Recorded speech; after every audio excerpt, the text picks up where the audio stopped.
Hello दोस्तों, आप सभी को क्लिक टू लर्न में स्वागत है। मैं अपने चैनल के माध्यम से आरआरबी एनटीपीसी अंडर ग्रेजुएट छात्रों के लिए मोस्ट इम्पोर्टेंट कंप्यूटर का प्रश्न लेकर आया हूं।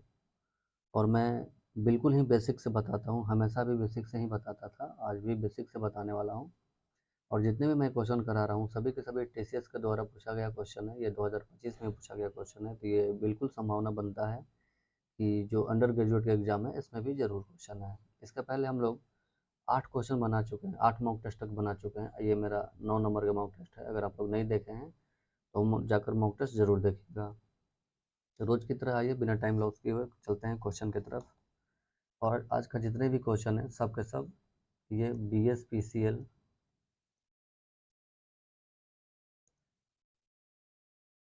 2025 इसमें क्वेश्चन पूछा गया है। हालांकि इसका भी एग्ज़ाम TCS ने कंडक्ट कराया था, तो संभावना बनता है कि इसका क्वेश्चन ज़रूर ही आए।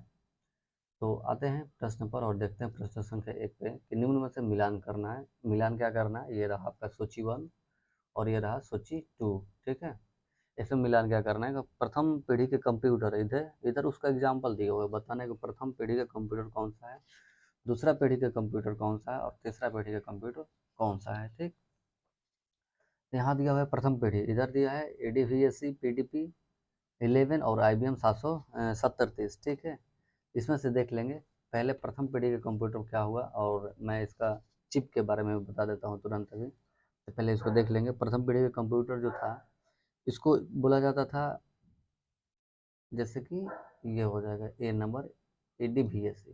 ठीक है, प्रथम पीढ़ी का कंप्यूटर ADVSC बोला जाता था। ठीक है, उसके बाद जो द्वितीय श्रेणी का कंप्यूटर था उसे बोला जाता था, यानी दूसरे पीढ़ी का कंप्यूटर है, इसे बोला जाता था IBM 730। IBM 730। और जो तीसरी पीढ़ी का कंप्यूटर था उसे PDP 11। ये क्या है? उसका एग्जाम्पल है। ठीक, अब प्रथम पीढ़ी के चिप के बारे में बात करेंगे कि प्रथम पीढ़ी जो था इसमें कौन सा चिप यूज किया जाता था। तो इसमें वैक्यूम ट्यूब।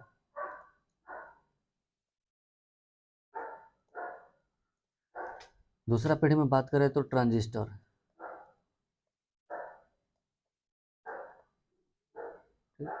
और तीसरा पीढ़ी की बात करें तो हो जाएगा आईसी।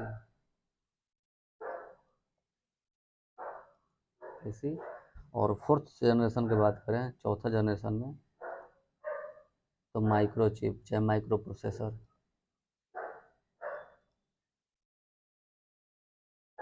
इसी को CPU भी बोला जाता है। ठीक है, लेकिन इसका टेक्नोलॉजी क्या था? VLSI। फिफ्थ जनरेशन की बात करें तो इसमें भी CPU ही यूज होता है, यानी कि माइक्रो प्रोसेसर ही यूज होता है, लेकिन इसका जो टेक्नोलॉजी होगा VLSI। ठीक, VLSI हो जाएगा वेरी लार्ज एक्स्ट्रा इंटीग्रेटेड होता है, स्केल इंटीग्रेटेड, और ये अल्ट्रा लार्ज हो जाएगा। VLSI अल्ट्रा लार्ज हो जाएगा। तो ऑप्शन के अनुसार देख लें कौन सही हो जाएगा। एक का ए होगा, एक का एक ये नंबर डी में है। ठीक है, लास्ट वाला में। अब चलते हैं प्रश्न की तरफ। ये सब याद रखिएगा, पूछता है कि प्रथम पीढ़ी का कंप्यूटर जो है इसमें कौन सा चिप यूज होता था, तो वैक्यूम ट्यूब। दूसरा वाला में ट्रांजिस्टर, तीसरा वाला में इंटीग्रेटेड सर्किट यानी कि IC। चौथा की बात करें तो माइक्रो प्रोसेसर ही लेकिन VLSI वाला। और पांचवा बात करेंगे तो इसमें भी माइक्रो प्रोसेसर ही लेकिन VLSI वाला। ठीक, अब चलते हैं अगले प्रश्न पर। ये आपका अगला प्रश्न है VLSI। इसका पूर्ण रूप बताना है कि VLSI का फुल फॉर्म क्या होता है। ठीक है, अभी मैंने आपको बताया था कि VLSI क्या होगा, अल्ट्रा लार्ज होता है। ठीक है, तो VLSI अल्ट्रा लार्ज होगा। देख लेंगे किसमें यूनिक नहीं होगा, अल्ट्रा लार्ज। ठीक है, अल्ट्रा लार्ज स्केल इंटीग्रेशन। ठीक, याद रखिएगा अल्ट्रा लार्ज स्केल इंटीग्रेटेड। जबकि अगर VLSI रहेगा तो यहाँ पर अल्ट्रा लार्ज की जगह पे वेरी लार्ज हो जाएगा। बाकी स्केल इंटीग्रेशन इसमें भी होगा। ठीक, तो आप लोग समझ गए होंगे VLSI और ULSI। जो ULSI है कौन सा जनरेशन में हो जाएगा? ये फिफ्थ जनरेशन में हो जाएगा। और फिफ्थ जनरेशन में CPU यूज होता था।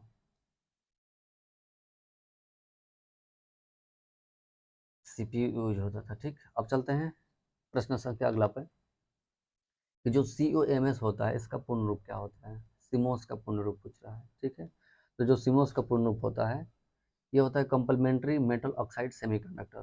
कंप्लीमेंट्री मेटल ऑक्साइड सेमीकंडक्टर होता है। ठीक है, यहाँ पर complementary metal oxide semi processor लिखा हुआ, ये नहीं होगा। ठीक है, ये वाला सही हो जाएगा, यहाँ पर सेमीकंडक्टर लिखा हुआ है, ठीक है, ऑप्शन नंबर सी सही हो जाएगा। अब बात करेंगे सीमोस के बारे में कि सीमोस क्या होता है। जैसे एक टाइमिंग होता है, जैसे आपका कंप्यूटर हो जाएगा, कंप्यूटर में जो टाइमिंग होता है, या फिर आप ऐसे बोल सकते हैं कि कौन सा प्रोग्राम खोल कर गए हैं, उन सभी का टाइमिंग ऐड करने के लिए या फिर उसको लिखने के लिए, याद करने के लिए एक सीमोस का सिस्टम होता है। जैसे कि आपका सिस्टम में अभी 12 बज रहा है, ठीक है, कभी कभी क्या होता है बहुत सारे लोगों के सिस्टम में, जैसे ही मतलब सिस्टम को बंद करके फिर से ओपन करेंगे, यानी कि जब रीस्टार्ट करेंगे, चाहे शट डाउन करके फिर से स्टार्ट करेंगे, तो फिर से उनका टाइम जो होता है ना 12 बजे से स्टार्ट हो जाता है। मान लीजिए 6 बज रहा है, आपका रियल टाइम 6 बज रहा है, लेकिन जैसे ही फिर से कंप्यूटर चालू करेंगे उसमें 12 दिखाने लगेगा। माने जब सिस्टम आप चालू करिएगा तो वहाँ 12 दिखाने लगेगा, यानी कि उसमें जो टाइमिंग का रीडिंग करता है सीमोस है। हालांकि मैं एक एग्जाम्पल बता रहा हूँ सीमोस का, इसका अन्य और भी काम होता है।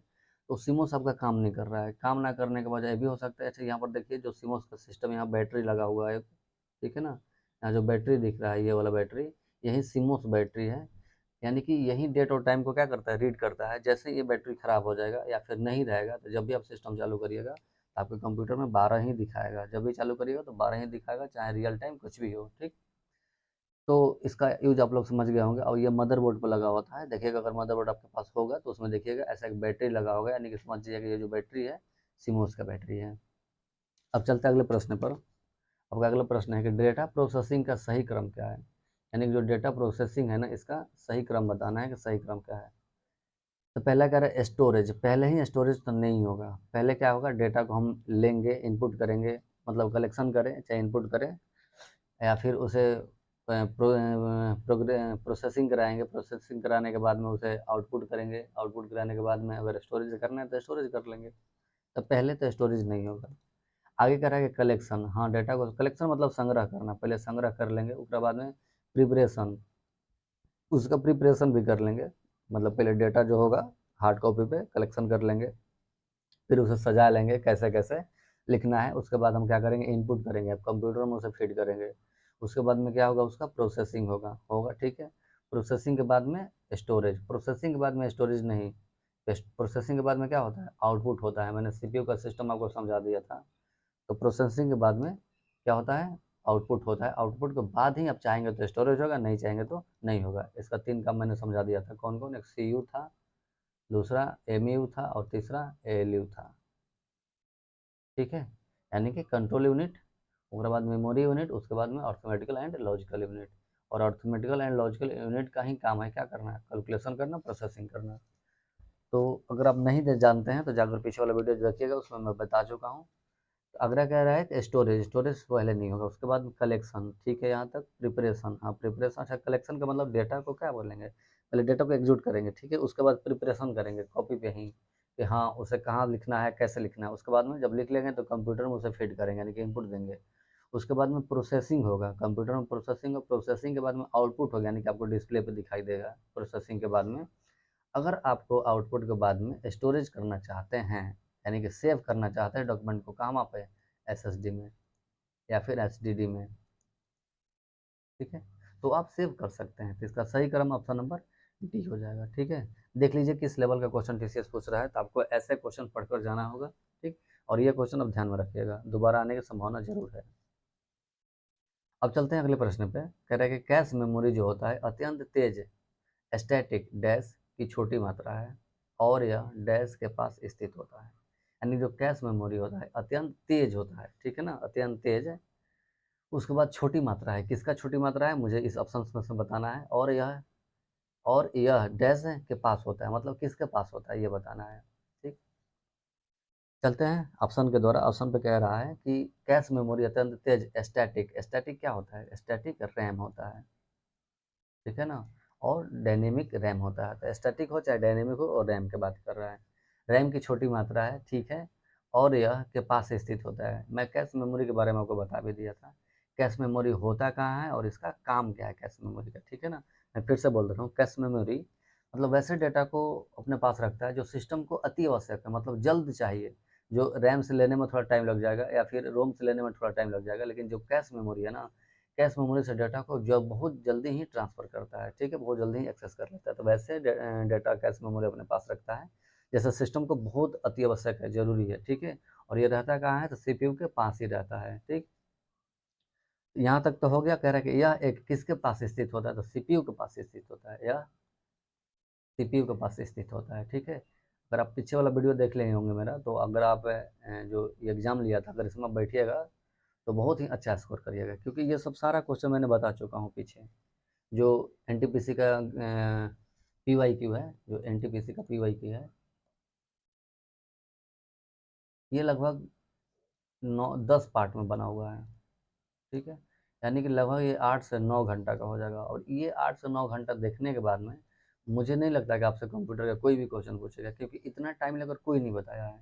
बताने की रीज़न ये है ना कि आपको बढ़िया से डिटेल्स करके बस समझाया गया है, प्रोग्राम में जाकर बताया गया है कि मतलब जैसे माइक्रोसॉफ्ट वर्ड से क्वेश्चन पूछ गया, तो माइक्रोसॉफ्ट वर्ड में जाकर बाकायदे बताया गया है, इससे क्या होगा, ये कहाँ है, इस वजह से टाइम थोड़ा ज़्यादा लग गया है। लेकिन हाँ, पढ़ने के बाद में आपको बहुत ही बेनिफिट होगा इसका।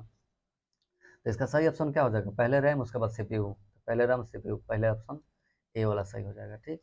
अब चलते हैं अगले प्रश्न पर। आपका अगला प्रश्न है, आई एम ए पी का पूर्ण रूप क्या है, ठीक है ना। ये 2-3 बार क्वेश्चन पूछा हुआ है, ये एनटीपीसी में 2 या 3 बार क्वेश्चन पूछा हुआ है, ठीक है। तो इसका पूर्ण रूप क्या होता है, जो आई एम ए पी होता है। अच्छा, ये जो होता है ईमेल से रिलेटेड होता है, ये जो आई एम ए पी होता है, ये किससे रिलेटेड होता है, ईमेल से रिलेटेड होता है। इसका मतलब होता है, फुल फॉर्म होता है, इंटरनेट मैसेज एक्सेस प्रोटोकॉल होता है। मतलब इंटरनेट पर मैसेज भेजने का एक नियम कानून होता है, बस वही बोल रहा है ये आई एम ए पी। ये पी का मतलब प्रोटोकॉल होता है, ठीक है ना। तो सही हो जाएगा internet message access protocol. Internet mail mail नहीं होगा, इंटरनेट मैसेज एप्लीकेशन नहीं होगा, एक्सेस होगा, internet message access protocol, option number C सही हो जाएगा, ठीक। अब चलता है अगले प्रश्न पर। आपका अगला प्रश्न है, ईमेल में बीसीसी फील्ड, ये भी मैंने बता चुका हूँ, इसका पहले वाले भी क्वेश्चन बताया हूँ, ये भी क्वेश्चन बताया हूँ। यानी कि मैं पहले भी बोल चुका हूँ कि लगभग 90% ऐसे क्वेश्चन हैं जो एनटीपीसी में पूछा हुआ है, वहीं बीएसपीसीएल में पूछा हुआ है। और देखिएगा जो बीएसपीसीएल में पूछा गया है ना, यही क्वेश्चन आपको एनटीपीसी अंडर ग्रेजुएट में भी देखने को मिलेगा। इसका होता है ब्लाइंड कार्बन कॉपी, ठीक है ना। और ब्लाइंड कार्बन कॉपी का मतलब क्या होता है कि अगर आपको ऐसे मेल भेजना है कि जिसके पास भेजिएगा सिर्फ वही व्यक्ति जान सकता है कि ये मेल इसके पास भेजा गया है। आइए मैंने फिर से बता दे रहा हूँ, 2 चीज़, एक होता है सीसी कार्बन कॉपी, एक होता है बीसीसी ब्लाइंड कार्बन कॉपी, ठीक। कार्बन कॉपी क्या होता है, जैसे मान लीजिए आपके पास 100 व्यक्ति है, आप 100 व्यक्ति के पास मैसेज करना चाहते हैं, मतलब ईमेल भेजना चाहते हैं, तो इन 100 व्यक्ति के ईमेल आईडी सीसी में फिल कर देंगे। सीसी कहाँ मिलेगा, जो 2 होता है ना, 2 के नीचे मिलेगा सीसी, ठीक है। इन सभी को कहाँ सीसी में लिख देंगे। इससे फ़ायदा क्या होगा कि ये 100 व्यक्ति के पास मैसेज चल जाएगा, और ये 100 व्यक्ति को पता चल जाएगा कि ये मैसेज किसको किसको भेजा गया है। लेकिन अब यही मैसेज एक ऐसे व्यक्ति के पास भेजना है जो इन 100 में से नहीं पता होगा कि किसके पास भेजा गया है, तो उसका ईमेल आईडी बीसीसी में डालेंगे। यानी कि जो सीसी वाला ईमेल आईडी होगा, यानी कि सीसी में जिसका एड्रेस फीड करेंगे, ये आपस में एक दूसरे को समझ जाएंगे। जैसे मान लीजिए यहाँ पर आर एस पी 3-4 व्यक्ति है, एक बात बोल रहा हूँ आपसे, तो आर को पता है कि ये मैसेज एस को भी भेजा गया है, एस को पता है ये मैसेज पी को भी भेजा गया है, ठीक है। इसमें और एक व्यक्ति है एन, ठीक है। लेकिन आर और एस और पी तीनों को नहीं पता चलेगा कि ये मैसेज एन को भी भेजा गया है, ठीक है। तो यही होता है ब्लाइंड कार्बन कॉपी। अगर आपको ऐसे किसी के पास मैसेज भेजना होगा तो आप भेज सकते हैं बीसीसी में उसे डालकर। आइए ऑप्शन के द्वारा कह रहा है कि एक ही क्षेत्र में एकाधिक मुख्य प्राप्तकर्ता जोड़ने के लिए, नहीं गलत है।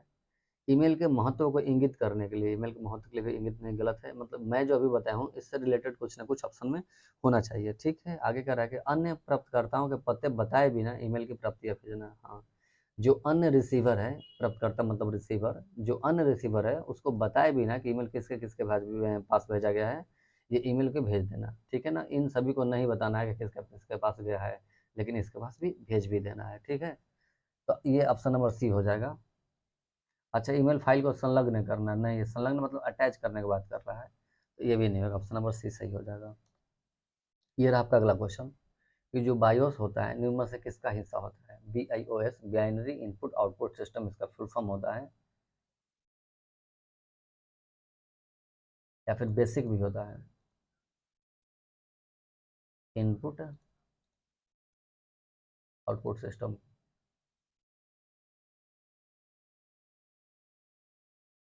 ठीक है। यानी बाइनरी इनपुट आउटपुट सिस्टम होता है बायोस का फुल फॉर्म। तो ये किसका हिस्सा होता है, मुझे बताना है कि किसका हिस्सा होता है। तो ये जो हिस्सा होता है रोम का हिस्सा होता है, यानी कि इस पे भी पहले से डेटा क्या होता है, फीड होता है बायोस का। अच्छा, बायोस का काम क्या है, जब आप सिस्टम चालू करिएगा, कंप्यूटर जब चालू करिएगा, तो आपका जो ऑपरेटिंग सिस्टम होगा, ओएस होगा, ये हार्ड डिस्क में जमा होगा, यानी कि सेकेंडरी मेमोरी में जमा होगा। अब इसे किस पे लोड करना है, प्राइमरी मेमोरी में लोड करना है, यानी कि रोम या रैम पर लोड करना है, रैम या रोम पे इस पे लोड करना है। तो जब डाटा सेकेंडरी मेमोरी से प्राइमरी मेमोरी पर लोड किया जाता है, तो ये काम किसका होता है, लोड करने का बायोस होता है। ठीक है ना, इसी को बोलते हैं बेसिक इनपुट आउटपुट सिस्टम। इसका अन्य और भी विकास है, लेकिन याद रखिएगा जैसे ही कंप्यूटर चालू होगा तो सभी ऑपरेटिंग सिस्टम को एक्टिव करने के लिए ऑपरेटिंग सिस्टम को मेन मेमोरी में लोड करने का काम होता है बायोस का। ठीक है, तो बायोस हिस्सा किसका होता है, रोम का हिस्सा होता है। ठीक है, बाकी लैन आपको पता होगा, लोकल एरिया नेटवर्क होता है, लोकल एरिया नेटवर्क होता है। ये होता है रीड ओनली मेमोरी।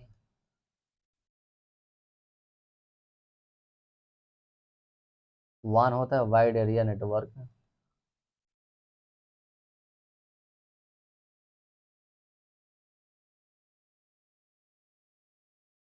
अच्छा, ये मैं बता दे रहा हूँ वाइड कहाँ यूज होता है। जैसे बहुत दो चार गो बिल्डिंग है, बिल्डिंग को कनेक्ट करने के लिए, जैसे एक ही बिल्डिंग में बहुत सारा कमरा है, अगर इसमें सभी को नेट से कनेक्ट करना होगा, सभी के पास नेट पहुंचाना होगा, तो लैन का यूज करेंगे। ठीक है, लेकिन ऐसे ऐसे चार पांच बिल्डिंग है, ठीक है ना, इन सभी को आपस में कनेक्ट करना होगा नेटवर्क से, नेट से, तो ये सभी को कनेक्ट करने के लिए वाइड एरिया नेटवर्क का यूज करेंगे, यानी कि वान का यूज करेंगे। ठीक, रैम क्या होता है, random access memory,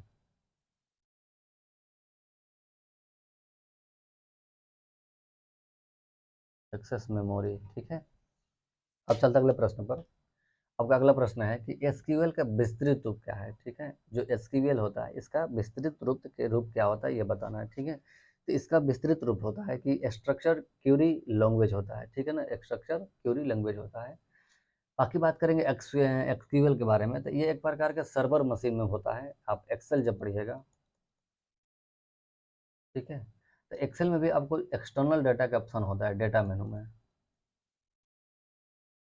external data का एक ऑप्शन होता है, उसमें आपको मिलेगा एसक्यूएल सर्वर, एसक्यूएल सर्वर। तो जब एसक्यूएल सर्वर से डेटा को रिसीव करना होता है, यानी कि डेटा को जब एक्सेल में ऐड करना होता है, तो हम यहाँ से एक्सेल में एसक्यूएल में जाकर ले लेते हैं। ठीक है ना, अब बात करते हैं इसका फुल फॉर्म, तो बता दिया आपको, स्ट्रक्चर्ड क्यूरी लैंग्वेज। ये सुपीरियर है, नहीं होगा, स्टैंडर्ड होगा, नहीं होगा, स्टैटिक नहीं, स्ट्रक्चर्ड, ऑप्शन नंबर डी। ठीक है, अब चलते हैं अगले प्रश्न पर। आपका अगला प्रश्न है कि जो यूनिक्स ऑपरेटिंग सिस्टम होता है, अच्छा मैंने पहले भी चर्चा कर लिया हूँ कि यूनिक्स जो होता है और एक लिनक्स होता है। लिनक्स उबंटू इसका पूरा नाम है। ये कैसा ऑपरेटिंग सिस्टम है, तो ओपन, ये ओपन ओएस है। ठीक है ना, ओपन ओएस का मतलब क्या होता है कि इसका कोड जो होता है ओपन होता है, कोई भी कोड में अपने इच्छा अनुसार चेंज कर सकता है। ठीक, तो जो यूनिक्स ऑपरेटिंग सिस्टम का मुख्य भाग कौन सा होता है, तो यूनिक्स ऑपरेटिंग सिस्टम का मुख्य भाग कर्नेल होता है। थोड़ा सा कर्नेल के बारे में जान लेंगे कि कर्नेल कंप्यूटर प्रोग्राम होता है जो किसी ऑपरेटिंग सिस्टम का मूल आधार होता है। ठीक है ना, कोई भी ऑपरेटिंग सिस्टम हो, उसका मूल आधार क्या होता है, कर्नेल होता है।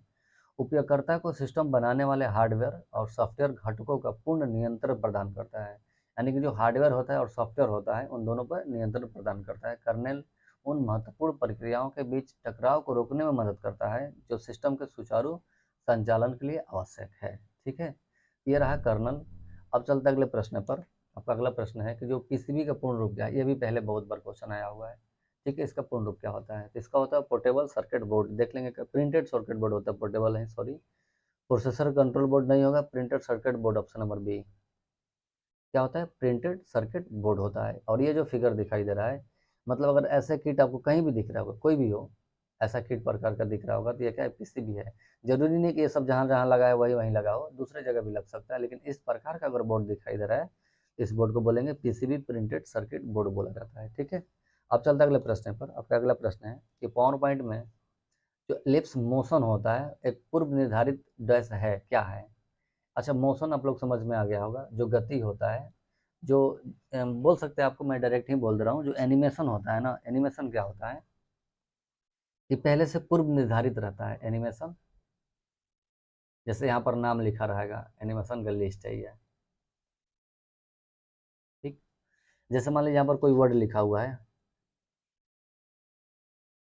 क्लिक, ठीक है। मैं इसको प्रेजेंटेशन में चलाना चाहता हूँ, तो जब प्रेजेंटेशन में चलाने के लिए इसे कुछ ना कुछ मोशन देना होगा। मोशन देने का मतलब हो सकता है इस क्लिक को इधर से एंट्री कराया जाए। जैसे मूवी में देखे होंगे, मूवी चालू होता है स्टार्ट में, तो कुछ वर्ड इधर से लेकर आता है, कुछ इधर से लिखा आता है, कुछ यहीं से छोटा होकर एकदम पूरा पूरा क्या होता है, बड़ा हो जाता है, जूम हो जाता है, ठीक है ना।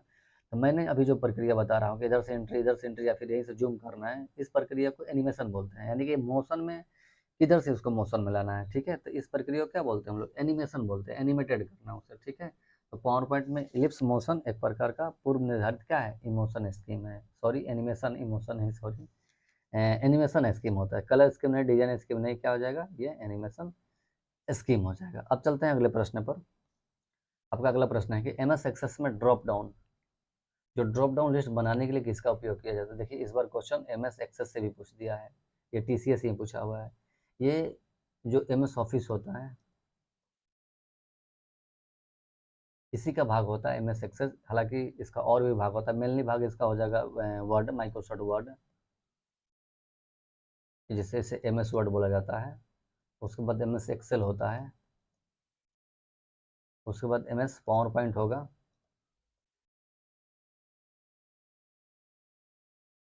उसके बाद और भी प्रोडक्ट होता है, लेकिन यहाँ पर मैं एम एस एक्सेस से लिख दे रहा हूँ, ठीक है ना। अब एम एस एक्सेस क्या होता है, वर्ड क्या होता है, एक्सेल क्या होता है, पावर पॉइंट क्या होता है, क्या होता है, इसे जानने के लिए आपको पूर्ण वीडियो देखना पड़ेगा, यानी कि मेन कोर्स देखना पड़ेगा। मेरे यूट्यूब चैनल पर मेन कोर्स जल्द ही आ रहा है, तो आप जाकर वहाँ से देख सकते हैं। अच्छा, ड्रॉप डाउन बटन किसे कहते हैं।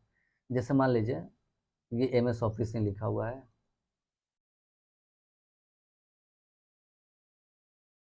कंप्यूटर में देखिएगा कोई भी प्रोग्राम खोलिएगा तो बहुत सारे ऐसे ऑप्शन होगा जिसके नीचे ऐसे एक एरो मिलेगा आपको, नीचे की तरफ एक डाउन एरो मिला जाता है, ठीक है ना। और इसी एरो को बोलते हैं ड्रॉप डाउन बटन, यानी कि जो ड्रॉप डाउन बोला है ना, तो इसी को बोलते हैं ड्रॉप डाउन बटन।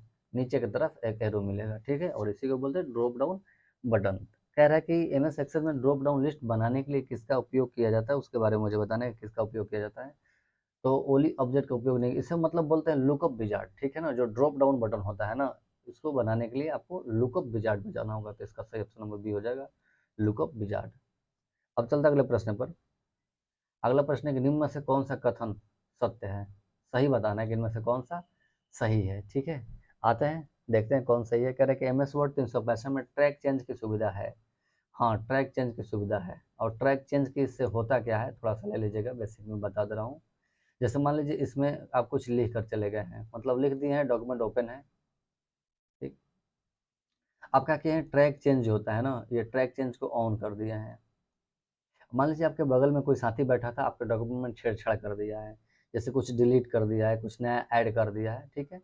लेकिन जब आप आइएगा, आपको पता करना होगा कि इसमें मेरा डॉक्यूमेंट में कौन कौन सा वर्ड को छेड़छाड़ किया गया है, तो आप ट्रैक चेंज से जाकर देख सकते हैं। जितने भी चेंजिंग होगा वो सभी रेड कलर का दिखने लगेगा, ठीक है ना, रेड कलर का दिखने लगेगा। अगर आप चाहते हैं कि जो सुधार, मतलब इसमें जो एडिटिंग किया गया वो सही है, यानी कि मैं गलती लिखा था, जो मेरा पार्टनर है या फिर जो मेरा सीनियर है ये सही सुधार कर दिया है, तो एक एक्सेप्ट का ऑप्शन आता है, एक्सेप्ट कर लीजिएगा तो यही वाला फिट हो जाएगा। लेकिन आपको लगता है कि नहीं वो बदमाशी किया है, छेड़छाड़ किया है, तो यहाँ पर डिनाइड का भी ऑप्शन आता है, मतलब एक्सेप्ट नहीं करने का ऑप्शन आता है, तो आप डिनाइड भी कर सकते हैं। क्या होगा कि आप जो पहले लिखे थे वही वाला आ जाएगा, या जो चेंजिंग किया था इसका सारा हट जाएगा। तो हाँ, ये सुविधा होता है, लेकिन किस मेनू में होता है, तो रिव्यू मेनू में होता है। यानी कि जो ट्रैक चेंज होता है ये किस मेनू में, रिव्यू मेनू में होता है, ठीक है ना। व्यू से पहले एक मेनू होता है रिव्यू, उसमें मिलेगा। तो एम एस 365 में ट्रैक चेंज की सुविधा होता है, हाँ सही है, होता है। यह सुविधा रिव्यू टैब में होता है, टैब मतलब मेनू, हाँ रिव्यू मेनू में होता है, रिव्यू टैब में होता है। तो यह क्या है, दोनों सत्य है। पहला कह रहा है फॉल्स, नहीं, पहला ट्रू, ठीक है, दूसरा फॉल्स, गलत है। तीसरा ट्रू, हाँ दोनों ट्रू हो जाएगा, ऑप्शन नंबर सी। अब चलते हैं अगले प्रश्न पर, कि सभी स्लाइड्स पर एक ही स्थान पर लोगों को दिखाने के लिए, यानी कि सभी स्लाइड एक ही स्थान पर लोगों को दिखाने के लिए किस मास्टर का उपयोग करेंगे। अच्छा, सभी स्लाइड का मतलब ये क्वेश्चन पावर पॉइंट का हो गया। जैसे आपके पास 20 वो स्लाइड है, ठीक है, आप सोच रहे हैं कि सभी स्लाइड को एक ही डिस्प्ले पे दिखा देंगे, ठीक है ना, यानी कि 20 स्लाइड इसी पे छोटा छोटा छोटा छोटा दिखना चाहिए, जितना भी स्लाइड है। तो इसके लिए किस ऑप्शन का यूज करेंगे, यही आपसे पूछा हुआ है। इसके लिए स्लाइड मास्टर का यूज किया जाता है, ठीक है ना। किस मास्टर का, तो स्लाइड मास्टर का यूज किया जाता है। हैंड आउट मास्टर नहीं होगा, चार्ट मास्टर नहीं होगा, हाँ स्लाइड मास्टर, तो इसका स्लाइड मास्टर हो जाएगा, ठीक है। नोट मास्टर कुछ नहीं होता, सिर्फ नोट्स होता है। आगे चलते हैं अगले प्रश्न पर, कि M S office print preview दिखाने के लिए, यानी कि एम एस ऑफिस में जो प्रिंट प्रीव्यू क्या होता है, कि प्रिंट करने से पहले आपको देखना होगा डॉक्यूमेंट को, कि डॉक्यूमेंट मेरा कैसा आएगा, कहीं तो वर्ड कुछ कट तो नहीं रहा है ना, मतलब पेज के बाहर तो ना आ गया है, मार्जिन क्या है, उसकी साइज क्या है। अगर ये सब चेक करने के लिए आपको क्या करना होता है, प्रिंट प्रीव्यू करके देखना होता है। तो वही पूछ रहे हैं कि प्रिंट प्रीव्यू करने के लिए कीबोर्ड से कौन सा शॉर्टकट दबाते हैं। तो इसका शॉर्टकट कमांड होता है Ctrl+F2 होता है, Ctrl+F2 होता है, ठीक है ना। और जो प्रिंट का कमांड होता है, इसका होता है Ctrl+P होता है, ठीक है ना। तो ऑप्शन में देख लेंगे कौन सा सही हो जाएगा, Ctrl+F2, अल्ट Ctrl+F2 गलत हो जाएगा, अल्ट नहीं होगा, शिफ्ट भी नहीं होगा, क्या होगा, Ctrl+F2 होगा। Option number D. चलिए ये समझ गए होंगे। अब चलते हैं अगले प्रश्न पर। आपका अगला प्रश्न है कि कंप्यूटर से फाइल को अस्थायी रूप से डिलीट करने के लिए, अस्थायी मतलब परमानेंट से डिलीट करने के लिए बोल रहा है, ठीक है, कौन सी शॉर्टकट कुंजी का उपयोग किया जाता है। अच्छा, परमानेंट से डिलीट का मतलब क्या होगा, अस्थायी रूप से। जैसे आपको पता होगा कि कंप्यूटर से जो भी डाटा डिलीट करिएगा वो कहाँ जाता है, तो रिसाइकल बिन में जाता है, ठीक है ना। अब आप सोच रहे हैं कि रिसाइकल बिन में ना जाए, डायरेक्ट कंप्यूटर से ही डिलीट हो जाएगा हमेशा हमेशा के लिए, उसी को बोलते हैं परमानेंट डिलीट। तो जब परमानेंट डिलीट करना होता है तो उसके लिए आपको कीबोर्ड के साथ एक बटन दबाना होता है, जिसको बोलते हैं शिफ्ट प्लस डिलीट, ठीक है ना। शिफ्ट के साथ अगर डिलीट बटन दबाएंगे तो परमानेंट रूप से कंप्यूटर से डिलीट हो जाएगा, ठीक है ना। अच्छा, अगर ऐसे डिलीट करिएगा, बिना शिफ्ट का डिलीट करिएगा तो कहाँ चला जाएगा, रिसाइकल बिन में चला जाएगा। लेकिन शिफ्ट के साथ डिलीट करिएगा तो रिसाइकल बिन से भी बाहर चला जाएगा, यानी कि ऑटो परमानेंट रूप से डिलीट हो जाएगा, वो अभी वापस नहीं आएगा। इसका सही ऑप्शन हो जाएगा shift delete, option number C. अब चलते हैं अगले प्रश्न पर। आपका अगला प्रश्न है कि विंडो में रन कमांड, जो विंडो होता है उसमें रन कमांड खोलने का शॉर्टकट कुंजी क्या होता है, ठीक है ना। तो माइक्रोसॉफ्ट विंडो में एक रन कमांड होता है, यहाँ पर लिखा रहेगा रन, ठीक। ये रहा आपका सर्च बॉक्स, यहाँ पर लिखा रहेगा ओके, और यहाँ पर लिखा रहेगा कैंसिल। जैसे आपको किसी भी प्रोग्राम को क्विक रूप से खोलना है, मतलब जल्दी खोलना है, तो उसका कमांड इसमें टाइप करेंगे, ओके करेंगे, खुल जाएगा, ठीक है ना। तो जैसे मान लीजिए आपको माइक्रोसॉफ्ट वर्ड खोलना है तो इसमें टाइप करना होता है विन वर्ड, ठीक है। जैसे ही विन वर्ड टाइप करके ओके करेंगे, अगर आपके कंप्यूटर में एम एस ऑफिस का सॉफ्टवेयर है तो तुरंत ही माइक्रोसॉफ्ट वर्ड ओपन हो जाएगा। लेकिन ये क्वेश्चन पूछा है कि अगर आपको ये जो रन लिखा हुआ है, इसको रन कमांड बोलते हैं, जो डायलॉग बॉक्स दिख रहा है यहाँ पर, इस रन कमांड को ओपन करने के लिए कौन सी बटन कीबोर्ड से दबाएंगे। इसके लिए दबाया जाता है विंडो के साथ में आर बटन दबाया जाता है, ठीक है। कंट्रोल के साथ में आर नहीं, विंडो बटन के साथ में आर बटन दबाते हैं, ठीक है। जैसे ही विंडो के साथ में आर बटन दबाएंगे, ये रन कमांड ओपन हो जाएगा, और रन कमांड में जैसा कमांड लिखिएगा वैसा प्रोग्राम ओपन हो जाएगा। चलिए चलते हैं अगले प्रश्न पर। आपका अगला प्रश्न है, इनमें से केवल इनपुट डिवाइस बताना है, कौन इनपुट डिवाइस है। मैंने यहाँ पर इनपुट डिवाइस का लिस्ट लगा दिया हूँ, देखकर भी बता सकते हैं। पहला कह रहा है कि कीबोर्ड, ठीक है, इनपुट डिवाइस है। ये मॉनिटर कैसा डिवाइस है, आउटपुट डिवाइस होता है, ये तो गलत हो गया। आगे कह रहे हैं कीबोर्ड, हाँ ठीक है। प्रिंटर भी आउटपुट होता है, गलत हो गया। माउस, हाँ होता है। स्कैनर, हाँ ये भी होता है। जॉयस्टिक भी होता है। तीनों के तीनों क्या होता है, इनपुट डिवाइस होता है। और इनपुट डिवाइस ही पूछ रहा था। यहाँ पर जो स्पीकर है ये क्या है, आउटपुट डिवाइस है। तो इनपुट डिवाइस में कौन कौन हो जाएगा, कीबोर्ड हो जाएगा, माउस हो जाएगा, जॉयस्टिक हो जाएगा, ट्रैक बॉल होता है, स्कैनर भी हो जाएगा, जो टच स्क्रीन होता है ये भी हो जाएगा, वेबसाइट कैमरा भी हो जाएगा, जो माइक्रोफोन होता है ये भी हो जाएगा। सभी के सभी क्या है, इनपुट डिवाइस होता है। अगर आगे कहीं आउटपुट डिवाइस का क्वेश्चन मिलेगा तो मैं ऐसे ही इमेज लगाकर, जैसे मैं यहाँ लगाया हूँ, आउटपुट डिवाइस के बारे में भी बता दूंगा। ये रहा आपका अगला प्रश्न और अंतिम प्रश्न है। कह रहा है कि मेन मेमोरी के रूप में सबसे ज़्यादा उपयोग होने वाला कौन सा है, यानी जो मेन मेमोरी होता है ना, मेन मेमोरी में सबसे ज़्यादा उपयोग किसका किया जाता है, उसके बारे में मुझे बताना है। यानी कि magnetic drum memory, magnetic core memory, static RAM या फिर डायनेमिक रैम। इन सभी में से सबसे ज़्यादा उपयोग के बारे में बात करेंगे तो डायनेमिक रैम का यूज होता है, ठीक है। रैम दो प्रकार का होता है, पहला स्टैटिक रैम, दूसरा डायनेमिक रैम। तो इन दोनों में सबसे ज़्यादा यूज होता है किसका, डायनेमिक रैम का यूज होता है। हालांकि दोनों एक ही जैसा देखने में मिलेगा, स्टैटिक रैम हो चाहे डायनेमिक रैम हो, दोनों एक ही जैसा देखने में मिलेगा आपको। ये रहा आपका डायनेमिक रैम, जो फिगर दिखाई दे रहा है। तो कंप्यूटर में सबसे ज़्यादा इसी को यूज किया जाता है। अब देखते हैं, अगर आपको पीडीएफ चाहिए, अभी जो जिसका सेशन खत्म हुआ है, या फिर आपको एमएस ऑफिस से रिलेटेड किसी का भी पीडीएफ चाहिए, तो आपको मेरे चैनल ज्वाइन करना पड़ेगा। टेलीग्राम पर जाकर सर्च करना होगा क्लिक टू लर्न 1, ये लिखकर सर्च करने के बाद में ये आपको लोगो दिखाई देगा, वहाँ से ज्वाइन कर लीजिएगा, ठीक है। अगर आपको मेरा वीडियो पसंद आ रहा है तो कृपया इसे क्या करिए, सब्सक्राइब करिएगा मेरे चैनल को और वीडियो को लाइक ज़रूर करिएगा। अगर आपको वीडियो में कुछ कमी लग रहा है, सुधार करना है, तो कमेंट जरूर भी करिएगा। चलिए धन्यवाद, मिलते हैं आपसे अगले प्रश्न में, अगले सेशन में।